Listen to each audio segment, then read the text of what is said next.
Hey guys, still on the train to LA. Amtrak left San Jose a little while ago and now we're going through Gilroy.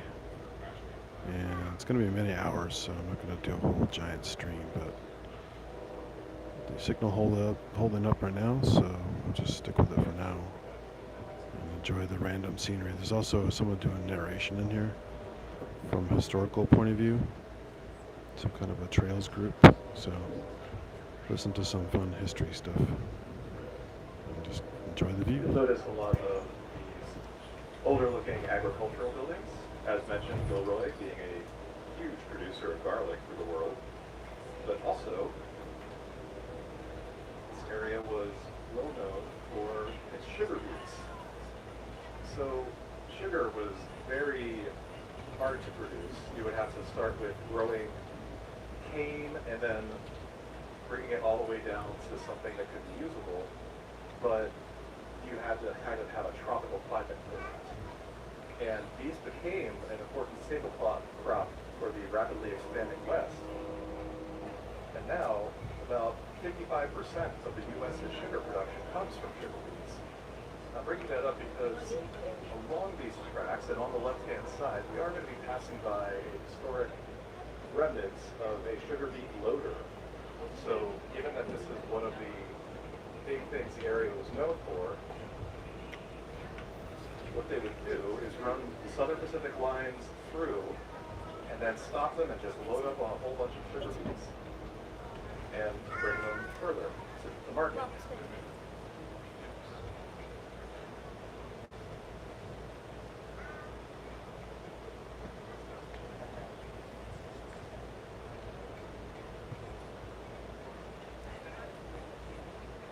On the left-hand side,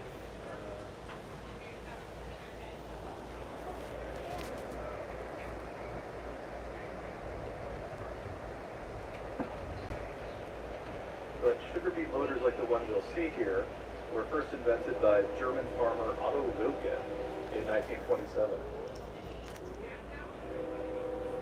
They used a conveyor belt system where a truck would come in and dump their loads of sugar beets. The conveyor would bring it all the way to the top, and then they would be dropped down onto a train platform. Comes up quickly, so I will be pointing it out, but I'm not quite sure where it is on the route here.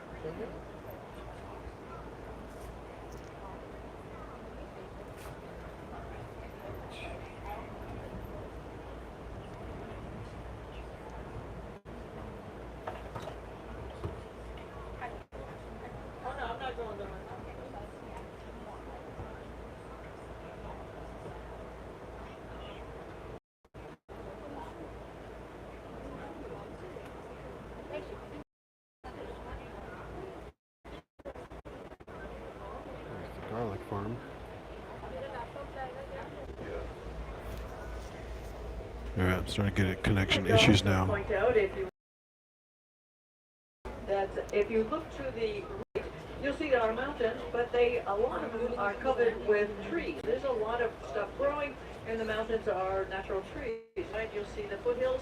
There's virtually no vegetation because that's the east, and that's where the sun rises, and that gets the most sun. And on the west, which is on our right side, it's slowly setting, and it gets less intense sun.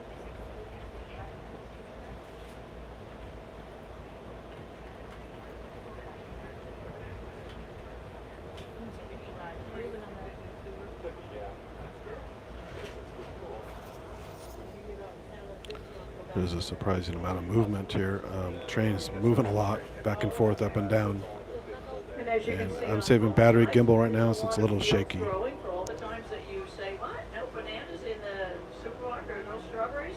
Well, this is where they're all coming from, and this is where they get picked and sent directly to the stores. A lot of the grocery stores around here, even though they're buy local, so that means that literally you're getting picked on Monday, and it's going to be in your grocery store on Tuesday, maybe even Wednesday. So the benefit of living out here, not just Silicon Valley with good connectivity, but a lot of produce immediately.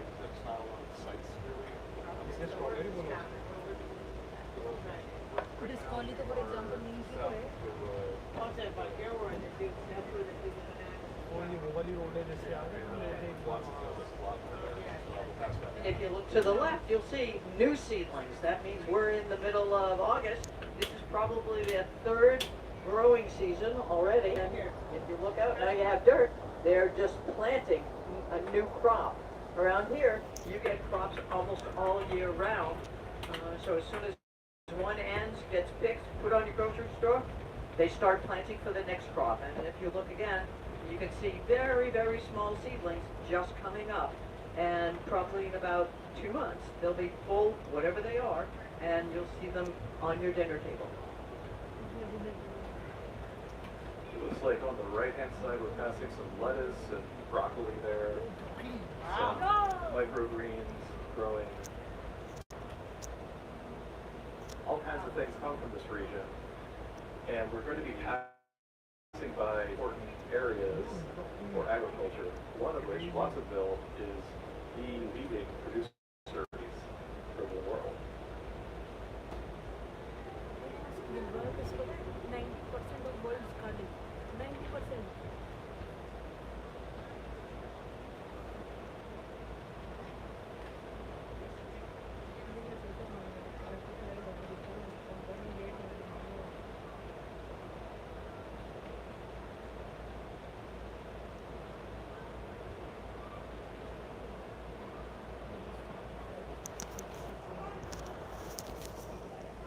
For those of you who Hey, Cornish, thanks for joining. Inside, you'll see a whole lot of cars going. That's because they're all going to the beach, and that's what you usually see on Saturday morning. So aren't you lucky to be on the train where we keep moving and we don't get stuck in traffic? What's the name of the beach? The beaches are Monterey and I'm from Maryland. So what do I know? Santa Cruz and Monterey are the big spots. Gotcha. So We're they're all gonna- going to the Monterey Beach? Wow. And Monterey Aquarium is down there Yeah. also. I've been there.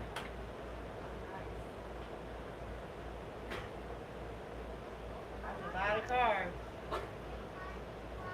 Yeah, the highway we're passing by is 101, California route, and that follows a lot of the same track line as the train here, obviously, but also as the historic trail. So it's interesting to think that this corridor has been in use for about 250 years at least by settlements and moving goods and people north to south.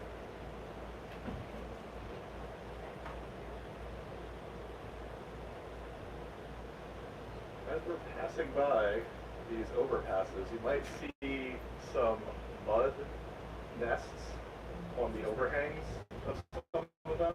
These are actually swallow nests. The swallows migrate, and this is one of the spots that they post up in. They have breeding grounds for winter and spring. They travel twice a year between them.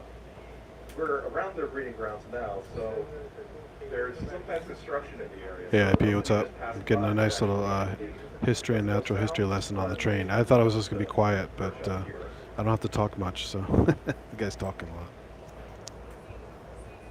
But if you see any other overpasses, the highway system like we just passed underneath, take a look up and you'll probably see these look like almost beehives or very large possum nest looking things. And those are actually for the swallows. How far are you going? Oh, wow. Sounds beautiful.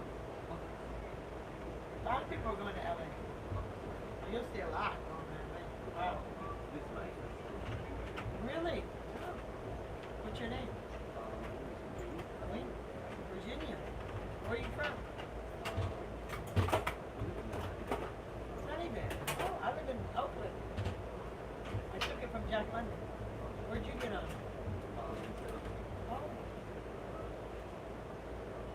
Gonna hang out in LA for a while?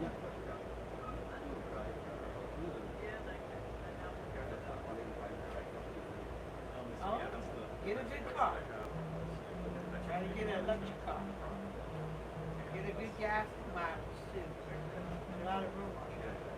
Also, you're gonna go LA, back from LA to study minutes. Just for 4 days, and then my godmother, she's coming back up to the Bay Area. She's moving back to the Bay. So I'm gonna go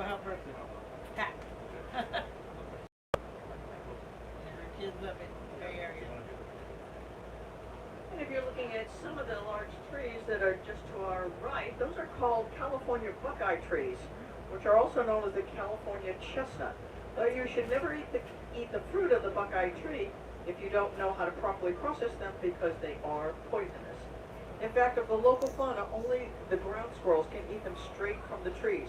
The Native Americans of this region saw this and realized that they were so they would smash them up and poured water over them. They would actually leach out the poison and make the fruits edible. Don't try it anymore though, it's just not worth it. They were also used by the indigenous people of the area to go fishing with. They would use it as bait, which would stun the fish because of the poison, but not enter the body of the fish itself. They would then float to the surface and be harvested, cooked, and shish kebab. Down. The toxins, saponin glycoside, if you guys wanted to know. More fun facts. Squirrels and all the left side of it. Wow.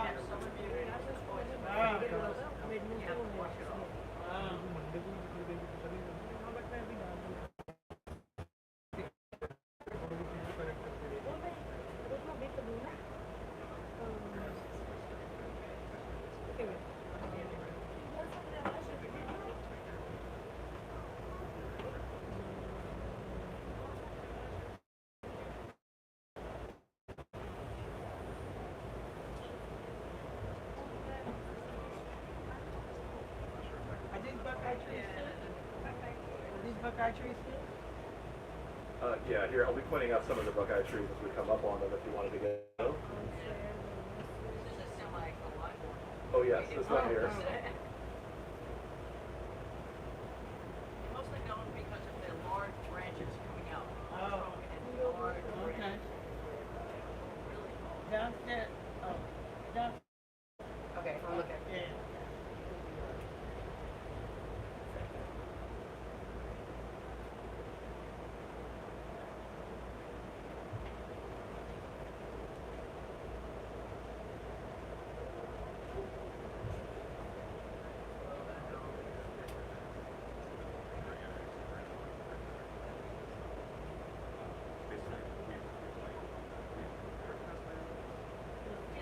Buckeye trees right here. Those are right here on the right-hand side are some of the California buckeyes.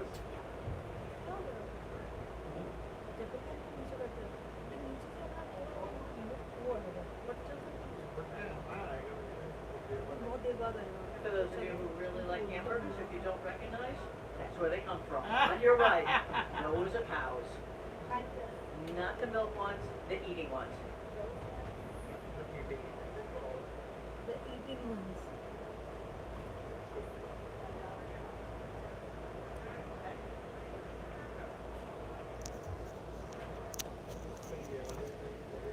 Hey Steve, yeah, it's like the Outback, right? At this moment, we really don't see any redwoods, but they are supposed to be someplace around here. But just a few details about redwoods, because California is famous for them. These not only get the water from underground, but they also get them from the rain. And their bark is extremely porous, and they store that rain from either the ground or from rain inside the bark. So when we do have forest fires, the bark protects the tree itself from dying. So you might see a redwood with no skin on it, but it's still alive and doing well.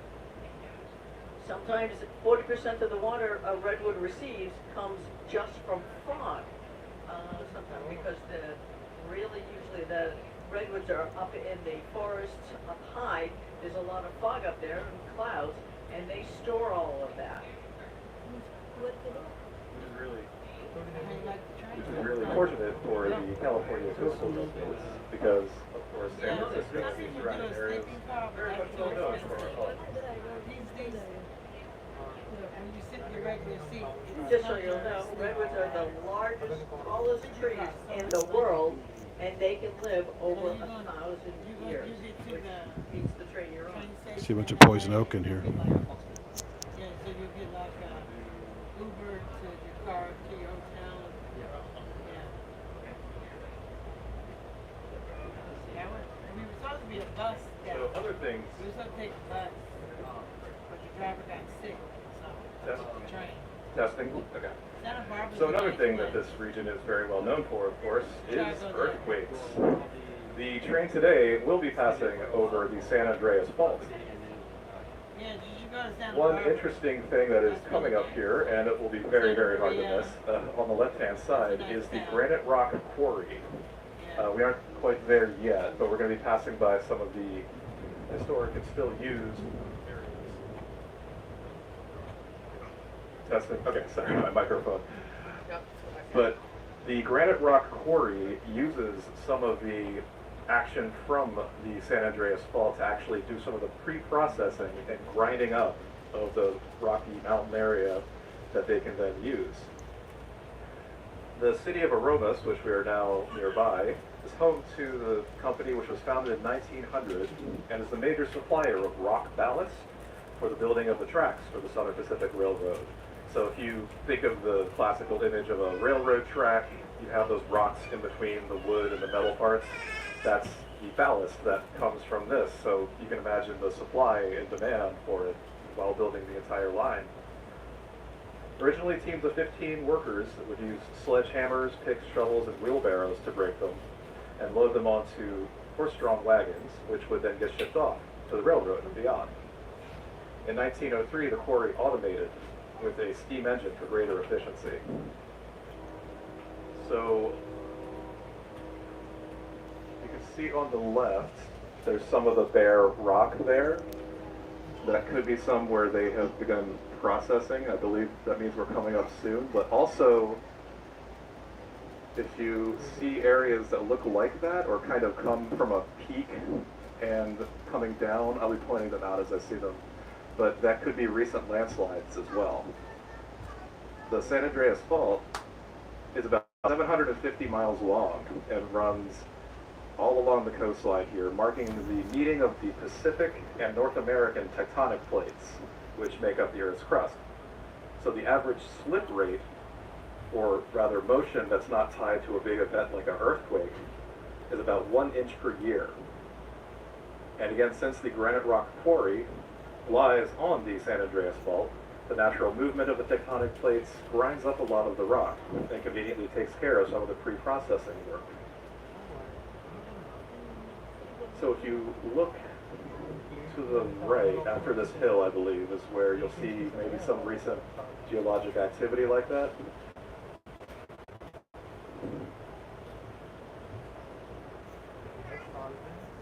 We're passing through some lovely eucalyptus groves right now, which of course are not native to the area.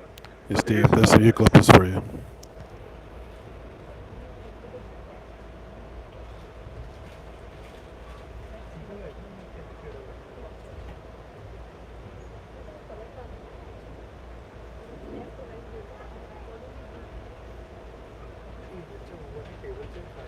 And here on the left is the Granite Rock Quarry. Some of these being historic buildings and some still in use.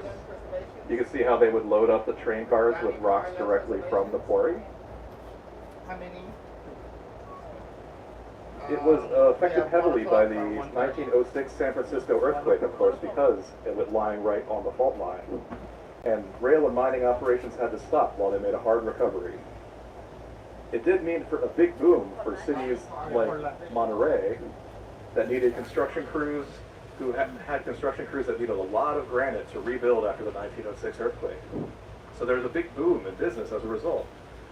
Look at the size of some of these loaders that would bring it via conveyor from some of the smashing and processing areas all the way out to the train cars. Granite Rock Company has endeared itself to the area, such as the nearby Aromas city, not only as a major center of employment and industry, but as literally providing the building blocks for major construction plot projects all over the area. And in fact, in 1992, the company was awarded the Malcolm Baldrige National Quality Award, which is the highest honor that a company can receive in this country. So they definitely have endeared themselves to the local population. There's going to be a truss bridge that we come up on, and that will be taking us directly over the fault line. But as I mentioned, over on the right-hand side, some of these bare, brown kind of areas are areas of geologic activity where there has been some landsliding happening. You can see them pretty clearly through the foliage.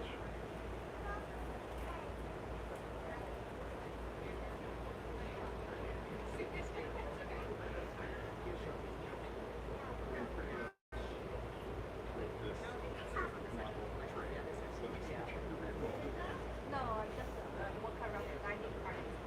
Oh, yeah. Not to make yeah, for dinner.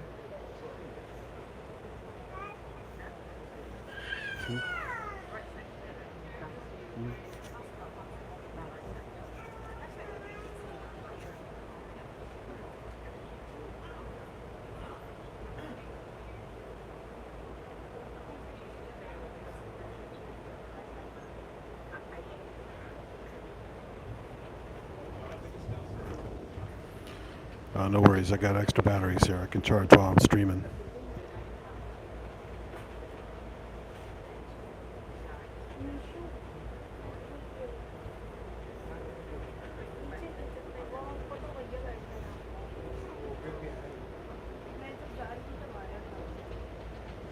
And then the plane, huh?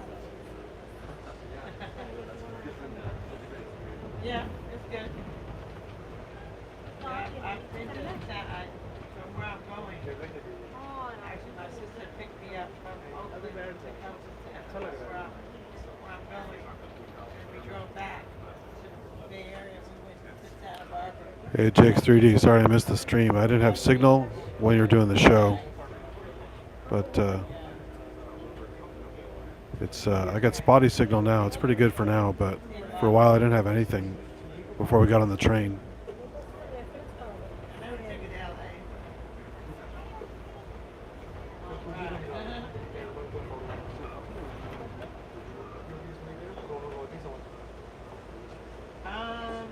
About 3:30. Yeah. Upward? Oh, that's when you get there? We were supposed to leave at 9, Jack London. We didn't leave till like almost 10. 10 minutes to 10. Like, Excuse me, what time is it? I can't see the clock on the stupid YouTube thing. It's almost 12. Almost 12. Oh, okay. Thank you. Thank you. Appreciate it. Are you streaming live? Yeah, but I have to jump off to join another stream because my friend's doing one. So the JX3D, I'll be there. I didn't know it was almost 12, so I'll jump on that one. On the left, with a lot of regrowth happening through fire. Well, it's spotty again, so I'll try to join. Imagine them kind of going Hopefully I can be on it for a little bit. Thanks, Oil and- JX3D. But the history of the eucalyptus is an interesting thing. It was brought from the southern Pacific to the area and originally conceived of as a construction material, but was never quite used as such. You might want to take a look over to the right-hand side. These are plants that actually need a little bit of shade. They do need a lot of warmth, which is exactly what they're getting, but not so much sun. So we have miles of coverings just to protect the plants.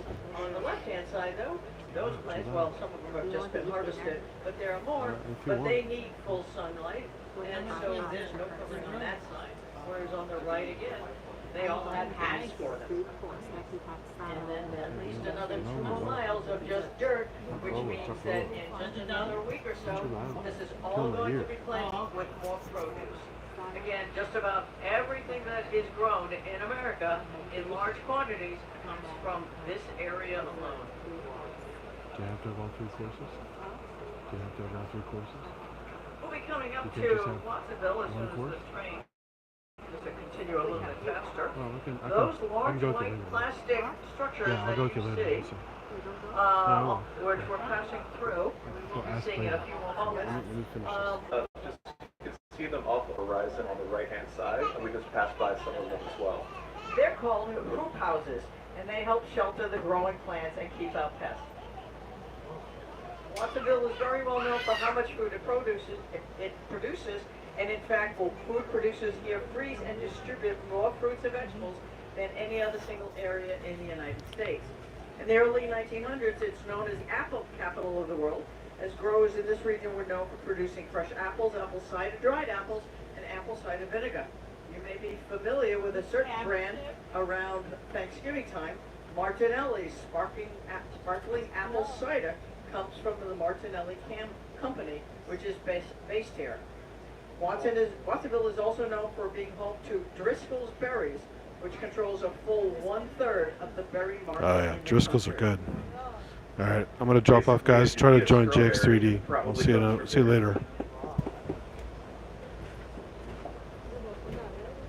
Or those hoop houses on the